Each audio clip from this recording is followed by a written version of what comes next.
So as I said, welcome to this afternoon session. We are going to look at organising your personal resources using OneDrive. Now, whether OneDrive is something that you've used before or you've just dabbled with, we'll cover all areas.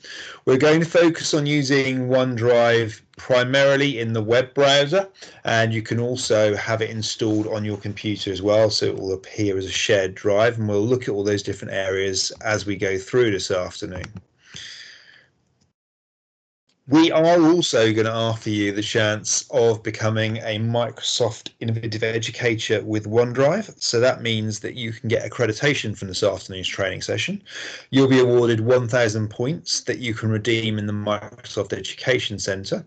If you've never ever been to the Microsoft Education Centre before, if you open up a web browser and a search engine, you search for Microsoft Education Centre, where the fingers are pointing in the top right corner, you can press the sign in button, and that will allow you to either create an account if you don't have one already, or if you've already got one, you could just sign in. And then at the end of this training presentation, I will share a code with you to redeem, and then that code will accredit you with 1,000 points, and it will also mean that you completed the training for OneDrive. So I'll just pause a moment while you get a chance to go to that page, and you'll be ready to redeem that code later on in the session.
Right, we will carry on with the session. So as I said, later on, you'll be able to get a code to redeem and you can become a qualified Microsoft MIE from joining this afternoon's training.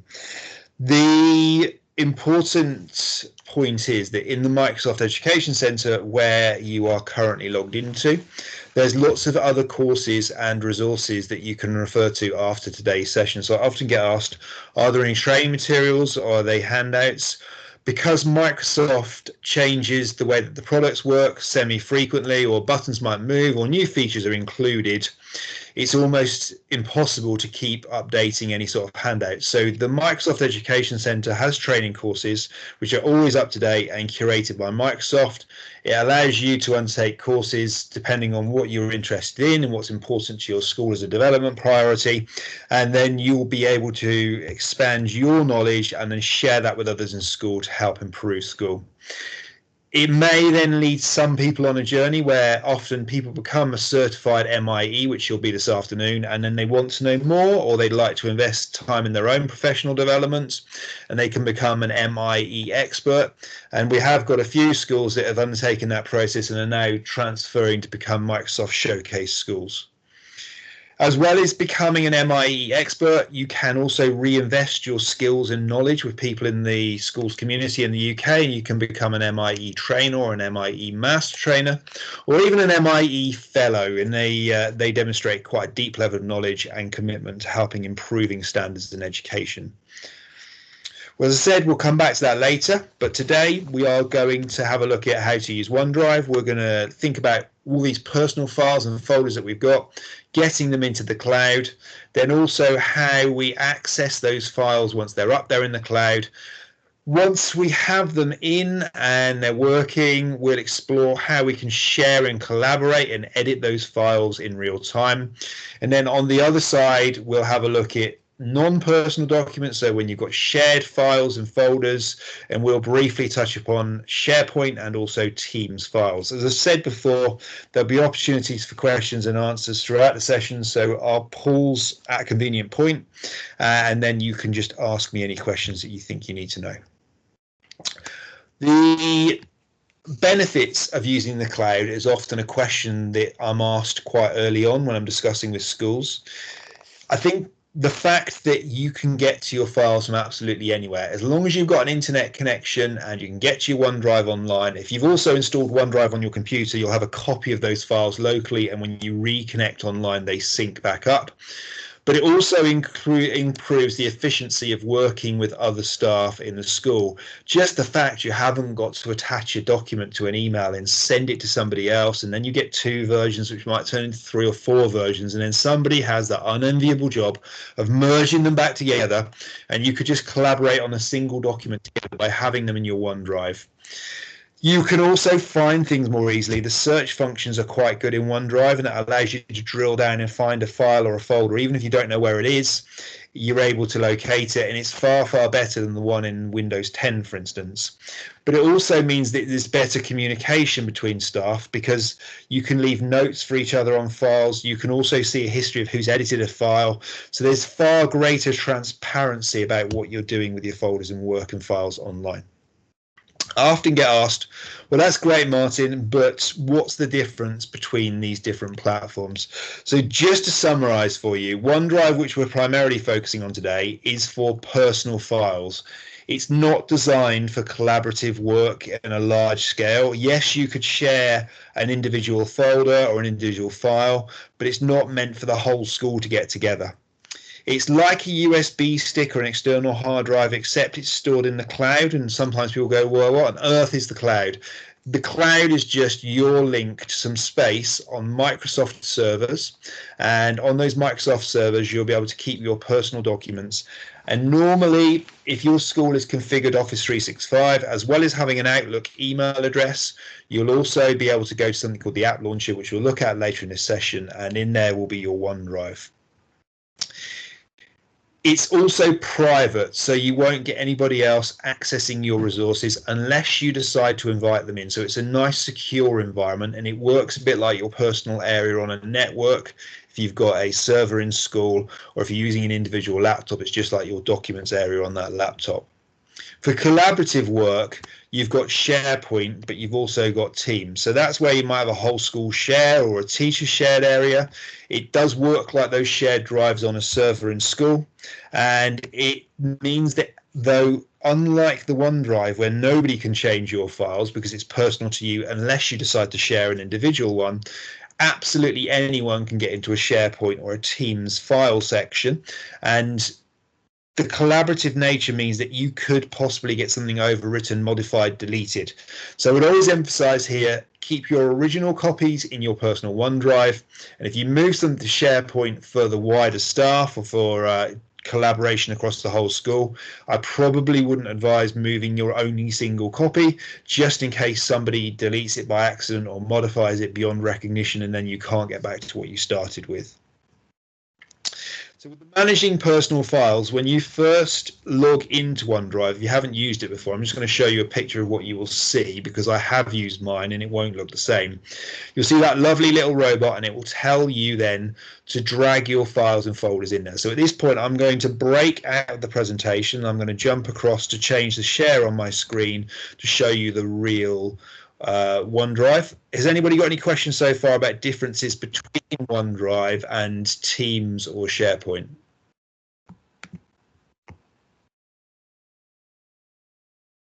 Again, feel free to pop anything in the chat if you don't want to unmute your mic and ask me. Nothing at this stage. Okay, we will have a look here in OneDrive itself. So if you've signed into OneDrive, you're either going to sign into the copy on your laptop, and the copy in your laptop can be found by pressing the Start button in the bottom left-hand corner, which looks like a window. Then scroll down the programs list or start typing to find OneDrive, and then it asks you to sign in with your email address from Office 365 and your password, and then all of your files from OneDrive will sync to your computer. It will be a bit like a shared drive. Today, we're going to skip that step and we're going to have a look at how to use it from the cloud, because although there's great benefits to having your files stored locally on your computer and accessing them like a drive that you would normally have, most of the features that are useful to you exist in the cloud. So that's why we're going to focus on the cloud element today. When you get to your Office 365, some of you will be here on the Office 365 landing page. You can get to all of your apps by scrolling up and down vertically. You can also press the app launcher, and that's what I referenced previously. The app launcher is the button up in the top left-hand corner even, with the 9 squares in it. And then you'll be able to see all of the apps that you have assigned to you in Office 365. Some of them may be hidden, so if you haven't used OneDrive before, you can also pin it as well. If you right-click, I would be unpinning mine, but yours would say Pin to Launcher. That means it's going to be at the top. But if you haven't got it, it's more than likely you need to go to all apps and scroll down until you alphabetically get down to OneDrive, and then OneDrive will be there in the list of apps available to you. So either way, when you click it, you'll come into your OneDrive and you'll arrive in your My Files section. I've been using mine quite a bit over the previous few months. So in here, I've got some folders and I've also got some files, and those folders and files I've got here in a mixed way. Sometimes I've gone up here to the new button, and the new button we'll get quite familiar with today, because that's where you can make a new folder, or you can start a new Office document, or you can drag and drop files and folders in, and then all you would do is call up the window on your computer where the folder or the file exists, and you drag it across from one window and you hover over the top of this OneDrive, and then it will upload. So there's 2 ways to do it, that way I've just described, or you can press the upload button here and you can select whether you want to upload files, and that will only allow you to choose files, or you can upload a folder containing further folders or files. I personally prefer the drag and drop method. It's far easier and it will just come up. Word of warning, if you decide, well, actually I'm going to go for it and I'm going to upload my lifetime's work that I've got on my computer or my external hard drive or the school server, if it contains gigabytes and gigabytes of data, it will take a little while to upload to OneDrive. So make sure you're in school for a while, or you've got a stable connection at home on broadband if you are not in school at the moment with the current circumstances, because everything will need to gradually transfer over and get into OneDrive, into the Microsoft Cloud storage, and that may take some time. Also, if you're on slow broadband connection, that will take longer, and if you've got people currently working at home with you, they would hate you because it will slow down your broadband connection. So make sure that you do it at a time when you haven't got high use broadband. If you're at home, in school it doesn't matter so much because usually we've got fast broadband connections. So the My Files section that we're here on the left will always show you your files that you've currently got up in the cloud, or your folders that you've got in the cloud. So if I went into administration and I decided that, do you know what, I haven't got anything in there at the moment, but I'd like a new folder, I'm going to click the folder button there, and in my administration file it might be operations, because I'm going to look at operations over the school and working on the senior leadership team. So there's my operations folder, and I would like to start a Word document. When I click on the Word document over there in OneDrive, you'll notice it launches another tab. And I don't need to have Office installed on my computer. So another aspect we're going to look at this afternoon is how to edit those documents up here in the cloud. And you just do it by clicking on the document, and all of a sudden it will be here, open and ready to go. And you can just start using it straight away. You've got most of the functions on the different tabs on the ribbon that you would have on installed Office, except you have it at home. So there's a great benefit there to staff that maybe don't have a school computer, or they're working on a device that doesn't have Office installed. And again, for pupils or students, if they aren't able to afford Office at home, by giving them an Office 365 account as a school, you're also giving them Office to use online. So here it might be operations review, and that's the title, and then that might be, I don't know, site services admin office, and so forth. So we can format that to our heart's content, and it's automatically saving all of the time. It's not something that's suddenly going to disappear on you. If you had a power cut, it's saved in the cloud, so you can get it back. It saves fairly frequently, so the most you're going to lose is a few words off of a sentence, and providing you've got a live internet connection, you're working this cloud version, that's fine. If you're working off of a document that's in your OneDrive on your laptop and you're not connected to the internet, as I said at the beginning, next time you connect to the internet, you'll see the documents will start to get a circle that whirs against them until they get a green tick, which means they've been resynced back up to the cloud. So either way, your documents will always be up to date, regardless of whether you start working offline, then go online, or whether you're working online here as we go. If you are editing here in the cloud version of Word or Excel or PowerPoint, as I said, it's got 90%, I would say, maybe even more of the functions you'd have in a desktop office. Some of the more advanced power functions aren't always here in the cloud. So what you would do is you click on editing and you can go open in desktop app, and providing you've got Office installed and you're signed into that Office with the same account, it will open up in Office. I would advise getting Office 2016 or Office 2019 or the new version of Office 365 installed. If you've got anything more of an older version than that, it's likely to give you problems in working with the cloud, so you need a fairly recent version of Office. But if you've got that as an issue in your school, raise a ticket for your Turn It On consultant, and they'll be able to look at the best way of getting that rolled out to the computers on your network. In that document then, as I said, it is saving in real time, so I don't need to worry about going over to here to file and save as or anything like that. And then I could go in there and download a copy, and that would save a copy to my computer. I've got no need to do that anymore because it's saving to my OneDrive. So all I need to do is literally close the tab. And when I close the tab, there is my document. Now I could rename it from here, then go in and press rename, or I can click on it as well, and you can rename inside the document. Up here you can see the name, it's called document. So if I click on it there, I might call this operations review. So I'm going to click on that one there as it loads up, and delete that title out, so I don't even need to leave the document. And whatever I name it as in here, it will also be saved as back in my OneDrive. Additionally, you can get previous versions. So as changes are made, it caches a version throughout the day. And if you need to go back, you can click on version history and you can go back to a previous version of the same document. You haven't got to press undo or hope that you've been saving a different copy offline somewhere. You can then save a copy of the rolled back document as well. So as you use that document more frequently, you'll get lots of versioning down the right hand side here, and then to your heart's content you can go back through and pick a copy from 5 days ago, a month ago, and you can go back to how it was. You aren't stuck with the document you've got now as the finished product.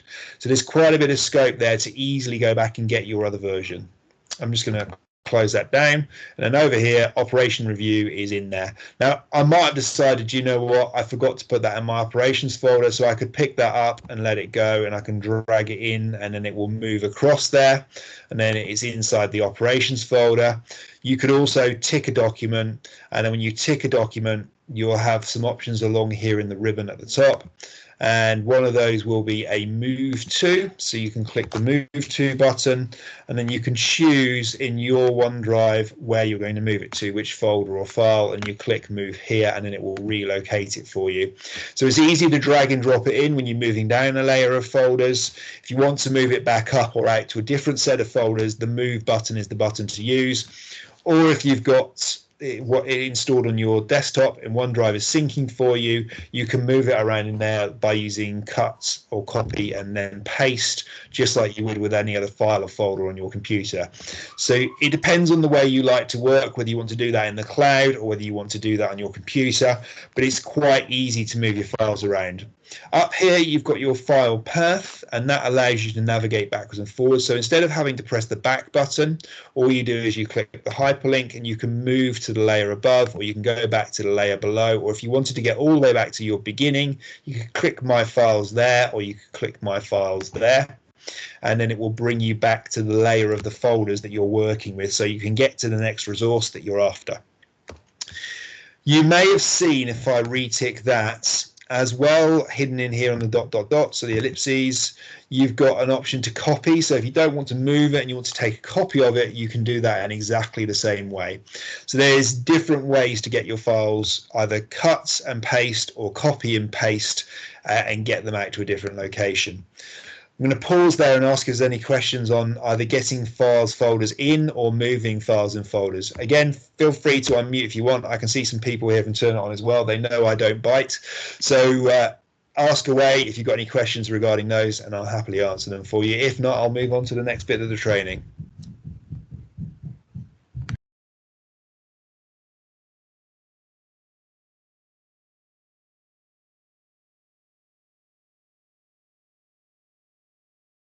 So I can see Helen is typing something, or should I just wait for her to type that question in before I move on?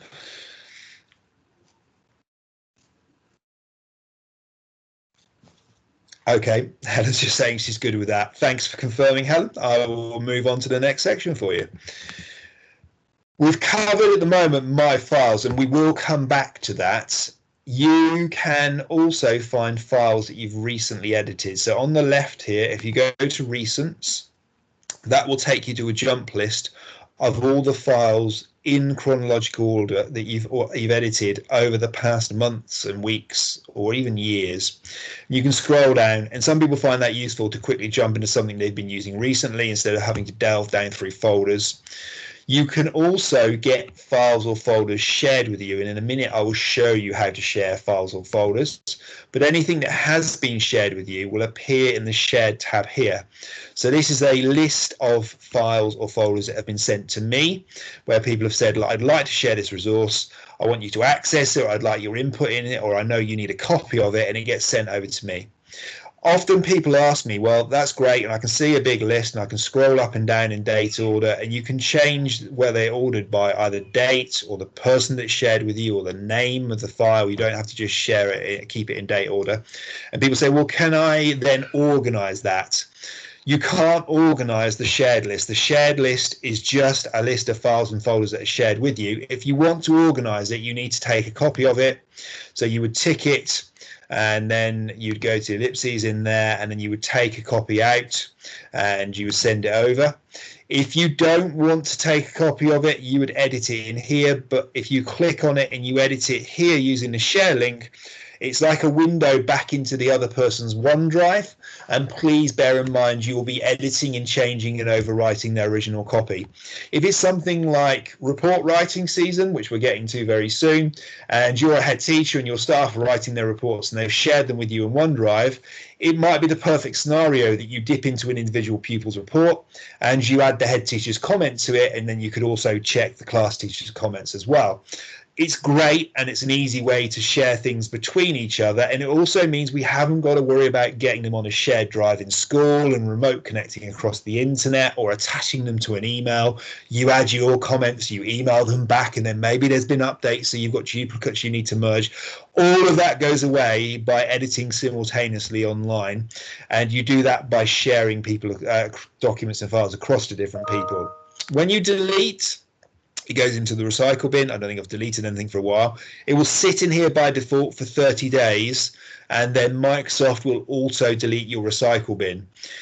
Once it goes out of this recycle bin, it disappears into another recycle bin that the administrator of your Office 365 can get to, and the default on that set by Microsoft is to retain that file for 180 days. But really and truly, if you've deleted something and you don't realize it, you need to pick it up in the first 30 days. That's better than the recycle bin on your computer, because the recycle bin on your computer, you may empty that any time, and once it's gone, and it's really hard to get it back without a specialist bit of recovery software. So there's a bit of assurance, but you've got your documents up here in the cloud, and they are available from anywhere. You've got the assurance that if you delete them, you've got 30 days to do something about it, or 180 days for the administrator if they can retrieve it and you realize that you deleted it. But you also, OneDrive is not your backup, and I need to really clearly emphasize that. And although your files are in here and you can get to previous versions of it and you can collaborate, you need to make a backup somewhere. Now, whether that's done through the administrator that looks after your IT systems or whether you take a backup copy, you need to have a backup copy, because although it's great and there's lots of added safeguards about using OneDrive, you shouldn't ever depend upon one single copy of folders and files. You should have a backup copy to restore it if you need to. So I'm really emphasizing that this afternoon. Make sure you still have an adequate backup or some other system backing up Office 365 and the documents that are in there for the staff and the school. We'll come back over to here. So if I went into my administration test, I should have got something in there from the office. So in here, I've got a staff meeting PowerPoint, and I've also got an admin doc. In the documents themselves, I can always go in and edit them online, as I said before. Now, if I wanted to, I could download a copy and work offline, but that means I've got an extra job to do, because first I have to download it, I have to edit it locally on my computer, and then I have to upload it again, and it'll ask me want to overwrite. So why bother doing that? If you simply, as I said, open it online and then go to that tab in the middle, as long as you've opened it online first, it will be fine.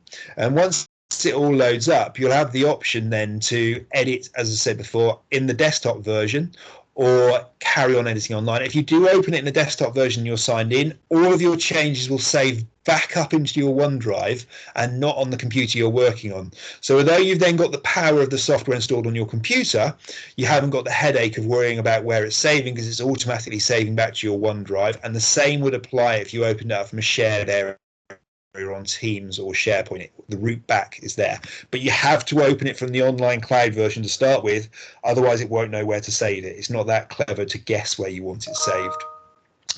Once you're in here editing, you can invite people in to work in a document with you. So there's a share button in the individual applications, and I can press the share button there, and that will bring up a sharing window.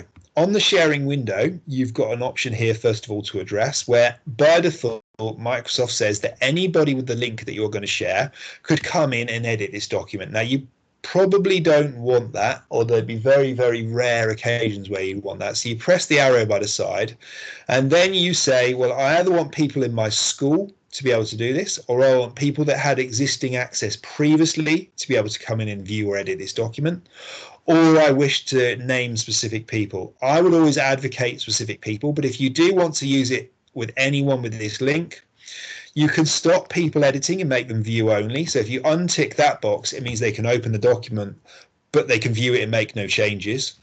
Or you could say, look, I'm not going to be that mean. I do want you to be able to edit it, but I want to set up an expiration date. So I might say, look, by Friday of this week, you need to have made your changes, and after that your access is going to cut off. So you can have control over the length of time your share link is out there. And you could also set a password for them to be able to open up that document. So although we've left it as anyone with this link, I can't urge you enough, make sure you set an expiry date if you use anyone with this link. Make sure you additionally set a password which you then pass to the person separately to the document. And if you want them to edit, click allow editing. So the choices are there for you. You can also block download as well. So if you switch that on and the document's block download button appears in different features, you can slide that across, and then they can't download a copy and take it to their computer. They can only use it online. I'm going to say specific people today. I am not going to allow editing, and I am going to block download. So really this person is going to have quite a restricted way of looking at it. They're going to do nothing but open it up and read it. They can't take a copy, they can't edit it, and I'm going to press apply. So those choices are now locked in and bundled into the top there. And whether you're sharing from within the app or you're sharing from within OneDrive, which we'll look at in a bit, it's the same. So I might say, can I get Helen? I'm going to put you in here. So I've named the person I want to share with. I'm going to click on their address. It warns me here that they're outside of my organization or school. Hi, I'm going to say, please read. I'm going to send that link. And when I send that link, it will send the link over to Helen, and Helen will get an email to say that there's a link that's been shared with her. And she will also then get it appearing in the shared list of her files. So for Helen, she would go to a shared list there and it would appear at the top. And she'll also get an email to say that. So there's lots of different ways that you can get notified. Now you can do that sharing here right inside the document, but you can also go to your OneDrive. So if I went back to administration test and office, it will also tell me here that I have shared that file. So you can have personal files, but it will give you a notification when you're sharing, so you know that you're sharing it out. And that shared link, I can break it anytime if I want to, but I can also get notifications back from Helen if she's read it and she wants to then comment on it. So Helen, if you get that link, feel free to open it. You're more than welcome to. You could also share from here in OneDrive. You tick the file that you want to share, press the share button, you get exactly the same window. You do exactly the same things with the 4 options up there with anyone, or name people in your organization previously given access, or specific people. Put an address in and send. This means we no longer need to attach any files to emails and have to worry about shifting them backwards and forwards that way. You can share from your own area directly to other people in your school, but what you aren't expected to do is try and twist OneDrive so it works like a shared area on the server. SharePoint and Teams files are meant for that, and that's the better place to have collaborative documents. OneDrive is where you would keep your personal documents. If you do want to get a copy, as well as signing into your OneDrive on the bottom of your computer taskbar in the bottom right hand corner, you can also press the sync button here, and then that will sync your OneDrive down to your computer that way. It's another way of doing it. In addition to share links, you can, if it was the admin doc there, you could copy a link for the document. You'll get the same options with anyone can edit this link and so forth. If you copy that link, you could then email that to someone, and providing you've given them access, you've either left it as anyone or you've named them with specific access, they could click that link and come in and edit that document. But shares are easier and more efficient ways of doing things than sending a copy link. Just going to pop over here and see if there was anything else. We'll leave automate for today, but you can power automate tasks. So for instance, if a document came in with a certain name convention in the title, you can set a rule that it was sifted to a particular folder on your OneDrive, so you don't automatically have to move it. And versioning history is there again. So once I've ticked the document, I get versioning history. One thing you will notice early on, there was a document ticked there, which gave me other options, but without it ticked, I don't get any further options along the ribbon at the top. So when I re-tick it, the options will change and there'll be other options hidden in there. So you've got different ways of doing things. You can change the view you like of your files or folders. At the moment, I've got mine in list. You can have a compact list, so it's even tighter together and you can get more on the screen. Or you could have it in tiles if you want to preview the document and you want to see what it looks like before you open it. And if you hover over it, you'll also get certain information about that document. So I'm going to change my view back to list, and I'm going to re-tick one. The other option you've got over here is you've got a details pane, which gives you information about that file that you've got ticked. So now it gives me a little preview window here on the side. It will tell me, if I press manage access, it will tell me who has access. So I've obviously got access, but if I drop that line down there, it says that one of the demo people on my Office 365 has access. And then it says that I can give other access to other people. So it gives me a list of people down there. If I want to remove access, all I do is I press the cross on the corner. And then despite what I did with share links, they can no longer get into my OneDrive and do anything with that file, whether it's just reading it or editing it and so forth. So you get that by pressing the information button up there at the top. You can also see a list of activity. So if there'd been multiple editing sessions, it would appear in a list down here. And down here is just some information about the file, how big it is, and when you last modified it, and what sort of format it is. So if you want to get a bit of information or know what's been going on with your file when you've shared it, you can do that exactly there. So there's different ways to have control over doing that, but you work the way that suits you. As well as going into the document to open it in the piece of desktop software, you can do it from there as well. Open in the browser, that's when it opens up in a separate tab, or open in the app. It's going to pop over to new in here, as well as Word, Excel, and PowerPoint. Some people may already be using OneNote. OneNote is like having a pen and paper notebook, but online. Really useful. I've seen teachers have all sorts of purposes for using it, either for planning. It could be there's an education version of it called OneNote Class Notebook. It might be for note taking in a meeting. You can additionally get to forms, or you can add a link into another resource in here. So there's quite a bit of scope about where you can get to. The bottom bit down here, shared libraries, they're all SharePoints that I have in my imaginary school.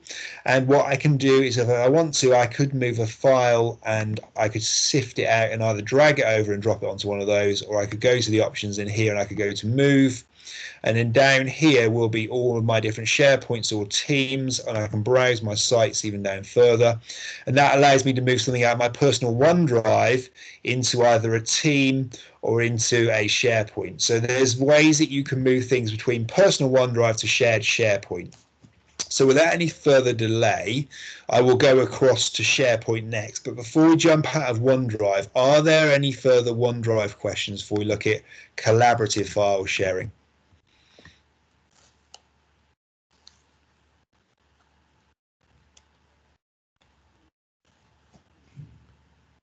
Nothing at the moment? Okay.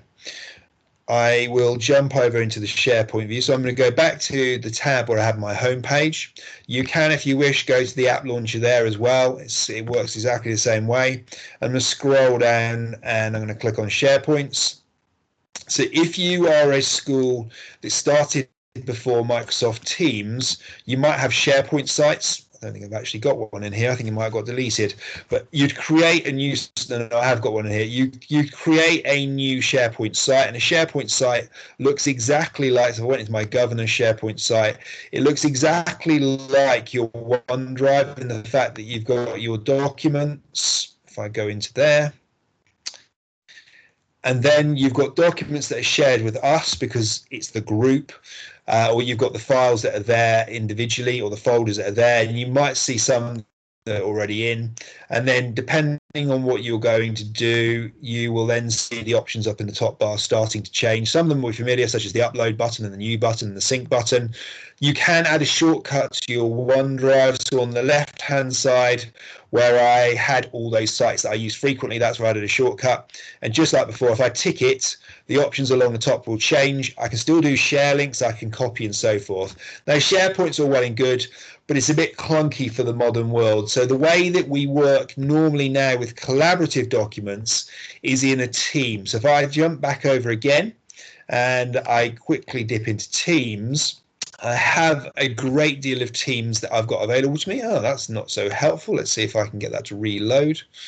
Hopefully it will. I've got a great deal of teams available to me, but in every team there's a files section, which is essentially a SharePoint in the background. But that files section I can then use to store documents that I want staff to get to as a group, or I want pupils to get to, and so forth.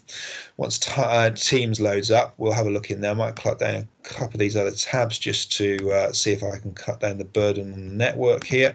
Try one more time. See if it will go. So Teams themselves, you normally set up a team and then you attach staff that should have access to that particular team based on their role in school. You can also have teams for classroom teaching, and whichever type of team you create, and I've got lots here, so I'm going to go into a staff team. You will have a files tab at the top here by default in every single type of team. If I go into the files here, works a bit like the SharePoint and the OneDrive, because it is really SharePoint in disguise, and it's showing you a version of SharePoint that appears over here inside of Teams, inside of your staff team. But you can see here, I've got folders and I've got files, and it works in exactly the same way, that anything that's in here is available to anyone from anywhere. And instead of them having to remote connect to school over an internet connection back to the server, or having to come into school and connect to the wireless so that they can get to a shared drive on the server, if you start storing, for instance, if you've got a staff team, in the general channel of the staff team, the file section there quite frequently for a lot of schools becomes the whole staff share. And you can put all of the staff folders and files. You could even, if you wanted to, have a tidy up of what's on the network in the staff share on the network and drag it over into here as well.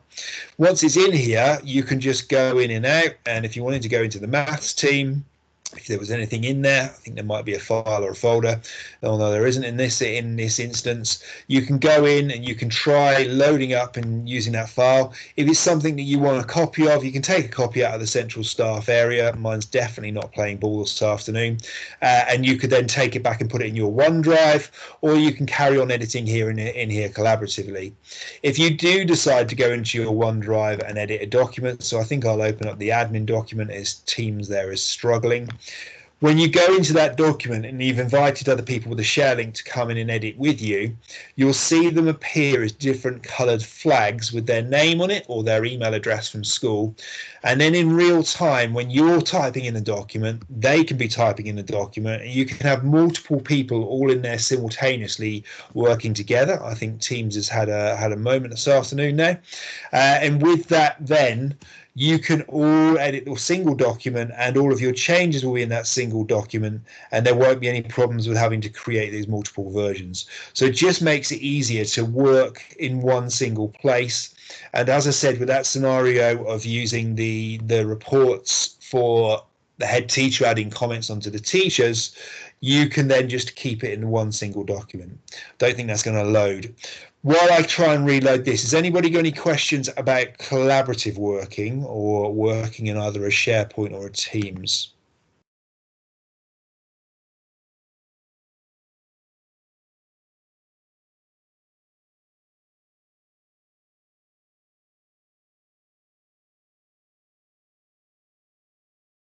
See, Amanda's typing a lesson. No, it's all okay. Okay, that's great. Well, the thing that I want to emphasize is that there are so many benefits to this, but there's nothing like just taking a little bit of time to think about, well, do I need all my documents in my OneDrive? There's a lot of benefits of doing so. When is it the right time to move it all there? And also with those shared drives, what do we need to do to rationalize and minimize the amount of data we're moving up to the cloud? You will need to make sure that your folders aren't really, really deep. So there's something called a 250 character limit or 156 character limit.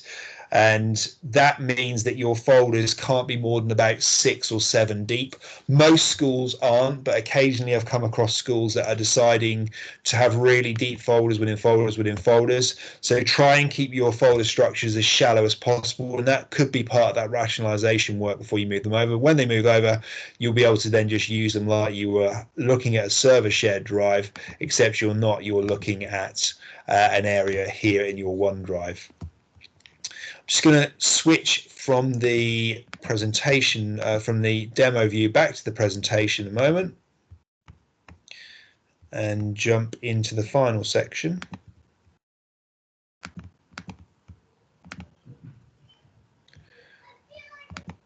With the sessions that we're running, today is the first of 6 sessions looking at OneDrive and how to organize files personally, and then also consider how that complements shared resources. The next one of the sessions will be on the 26th of January, and you can sign up for those in the same way that you signed up for this session, either through the emails that Turn It On sends out, or there's also, if you go to turniton.co.uk/events, we've got an events page where you can sign up there too. So the next session we're going to look at is an introduction to using Teams for transforming learning. We'll also cover in there distance learning and how to cope with reaching pupils remotely as well as face-to-face teaching. Then we've got future sessions on the Teams, we've got learning tools, we've got how to use Sway, and we'll finish off this series of webinars with Minecraft Education Edition and how that links with other subjects across the curriculum. So this afternoon, I will pass over to you the code now, which you need to go back to the Microsoft Education Center, and once you're signed in, you can go and redeem that code.